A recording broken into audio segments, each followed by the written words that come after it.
श्रीराम समर्थ.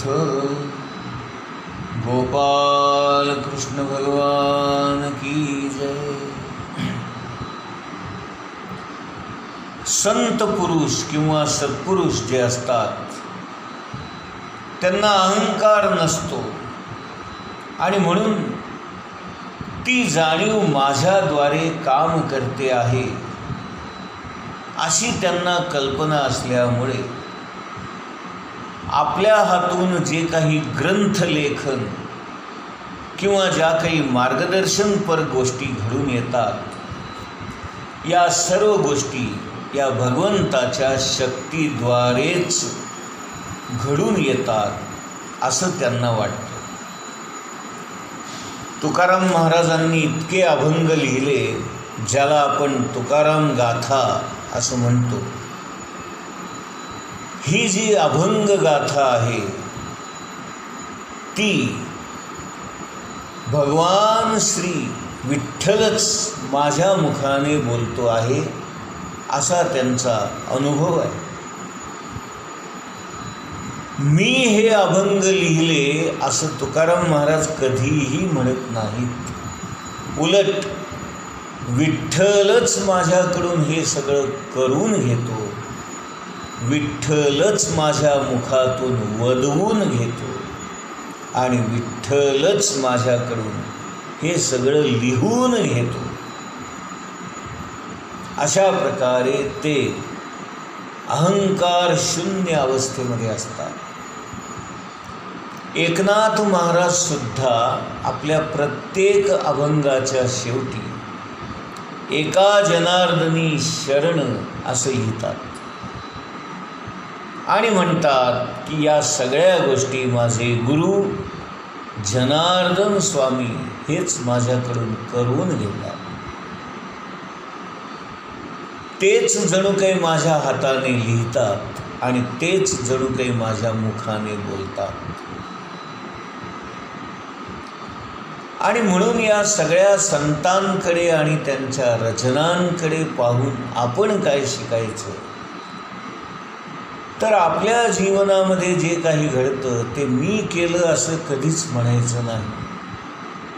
परमेश्वराच्या कृपेने झालं किंवा माझ्या सद्गुरूंच्या कृपेने हे घडलं असंच आपण म्हणायचं.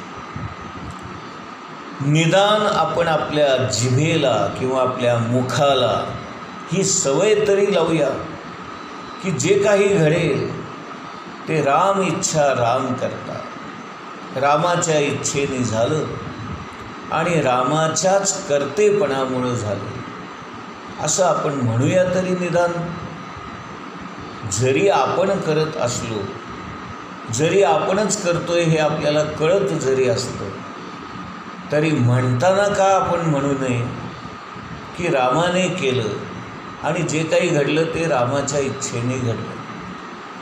अशी आपण जर रोज बोलण्याची सवय लावली तर काही दिवसांनी हा विचार इतका मनामध्ये बिंबेल की आपल्या मुखातून मी केलं हा शब्दच कधी बाहेर पडणार नाही. कारण आपण हा अभ्यास केलेला आहे. सतत राम इच्छा राम करता हेच शब्द जर आपल्या मनावर पडले आणि हेच शब्द जर आपल्या कानावर पडले, हेच शब्द आपल्या बुद्धीवर उमटले तर मी केलंय हे आपोआप पुसलं जाईल आणि जे काही माझ्या आयुष्यात घडेल ते रामाच्या इच्छेने घडलं आणि त्यानेच ते त्याच्या शक्तीने त्याच्या सामर्थ्याने घडवून आणलं असं आपण समजूया. आणि ही समज, ही जाणीव निर्माण करणं म्हणजेच परमार्थ.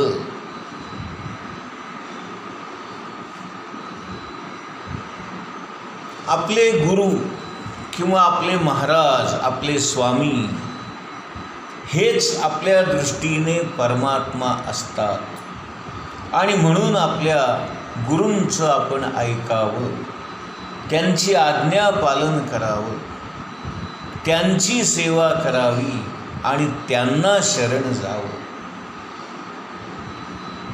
तेच माझ्याकडून या सगळ्या गोष्टी करवून घेत आहेत, हा भाव मनामध्ये ठेवावा. राम करता राम करता राम करता असं सतत मुखाने म्हणावं.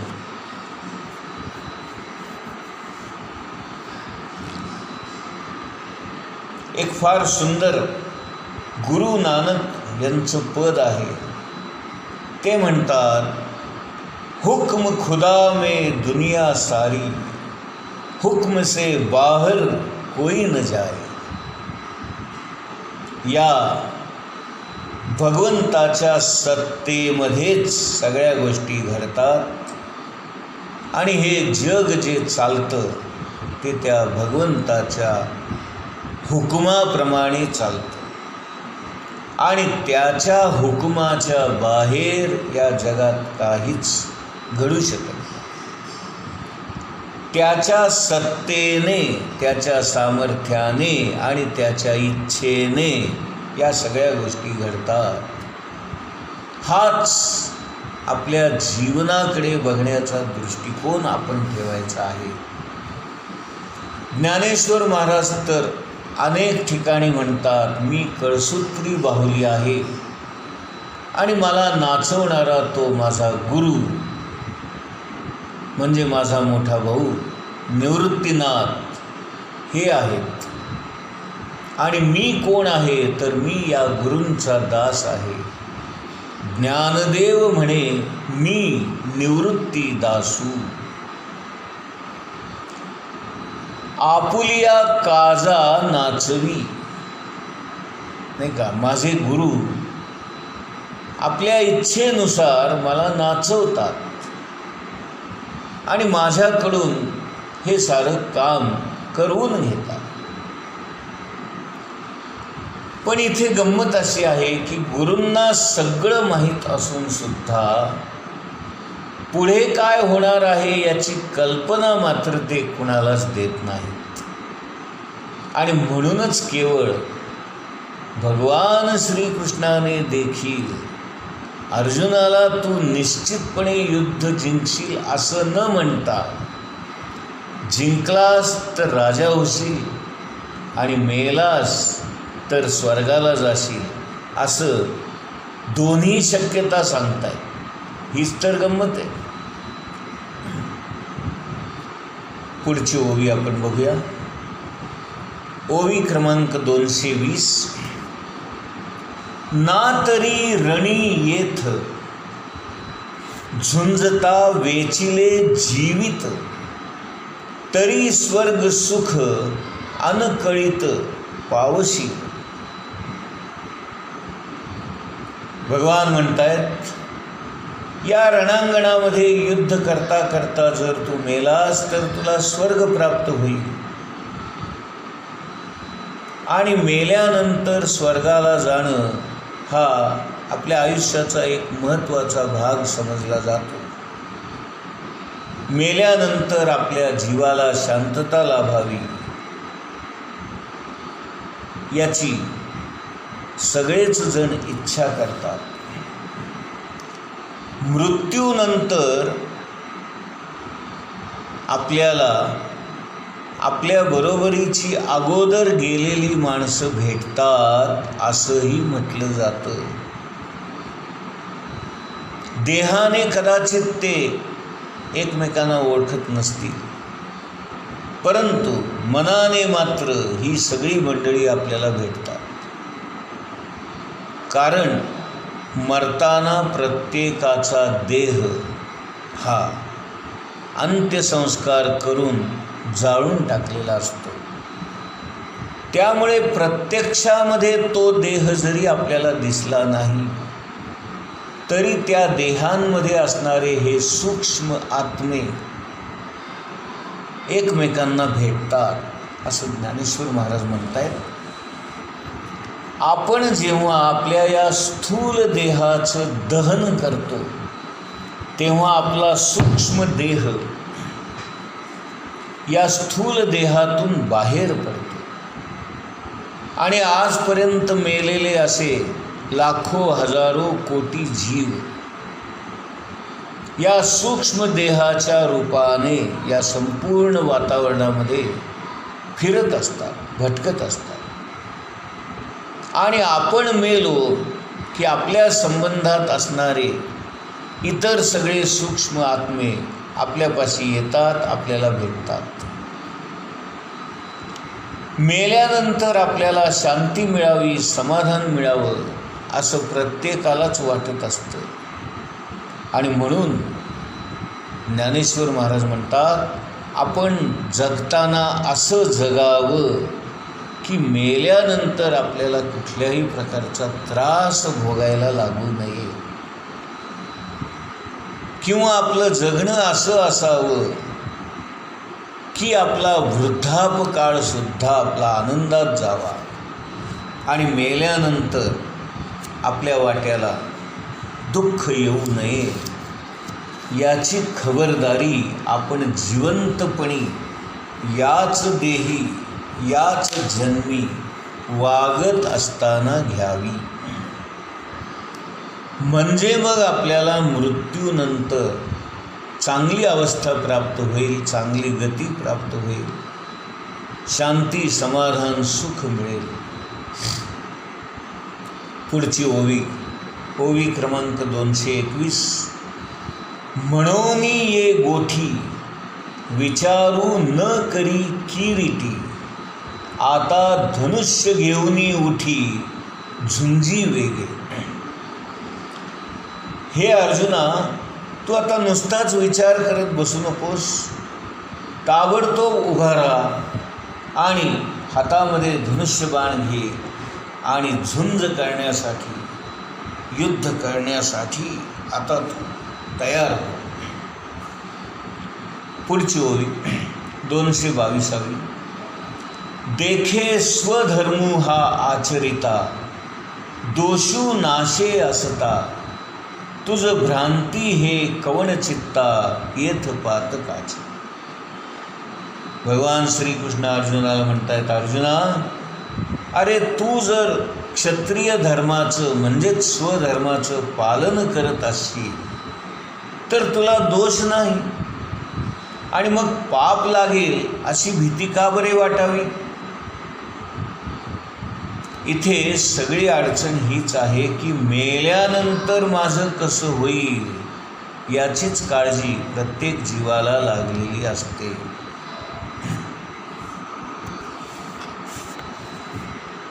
एक सावकार असतो, तो अनेक लोकांना लुबाडतो, कर्ज देतो आणि त्यांना त्यांच्या अज्ञानाचा फायदा घेऊन त्यांचे पैसे हडप करतो. या सावकाराला या सगळ्या पापकर्माची फलश्रुती म्हणून किंवा याचा परिणाम म्हणून रात्रीची झोप येणं बंद झालं आणि मग तो रात्री झोपला की घाबरून दचकून उठत असतो. अनेक उपाय केले परंतु त्याला काही झोप येईना. मग एका सत्पुरुषाने त्याला सांगितलं की अरे बाबा, आजपर्यंत तू ज्या ज्या लोकांना लुबाडलेस, ज्यांचे पैसे हिसकावून घेतलेस, ते त्यांचे त्यांना परत कर, त्याशिवाय तुला झोप लागणार नाही. याचा अर्थ असा आहे की माणसाला जर खऱ्या अर्थाने शांत झोप लागावी असं वाटत असेल तर आपल्या हातून कुठलंही गैरकृत्य होता कामा नये, पापकर्म होता कामा नये. आणि झोप लागणं हे एक प्रकारचं मरणच आहे. म्हणजे झोपल्यानंतर शांतता यावी किंवा समाधानाने झोप लागावी असं जर वाटत असेल तर आपण सत्कर्म केलं पाहिजे. मग ज्या वेळेला आपल्याला खरं मरण येईल त्यावेळेला शांतता आणि समाधान मिळण्यासाठी आपल्याला आयुष्यभर किती सत्कर्मे करावी लागतील याचा आपण विचार नको का करायला? कारण जर आपल्याला झोप चांगली यावी म्हणून इतकी काळजी घ्यावी लागते, तर कायमचंच जेव्हा झोपायचं आहे त्याच्यासाठी किती काळजी घ्यावी लागेल. आणि म्हणून ज्ञानेश्वर महाराज म्हणतात, आपली आचरण शुद्धता सर्वांनी सांभाळली पाहिजे. गोंदवलेकर महाराज सुद्धा हाच आग्रह धरतात. ते म्हणतात, तुम्ही कसे का असेना, परंतु तुमचं आचरण मात्र चांगलं असलं पाहिजे, मग काही बाधा येत नाही.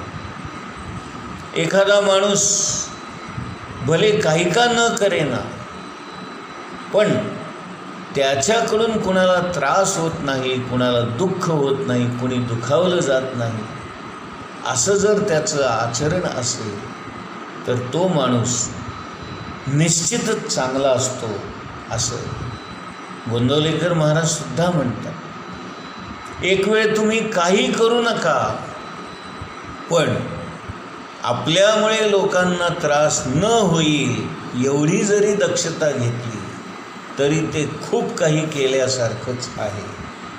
गोपाल कृष्ण भगवान की जय.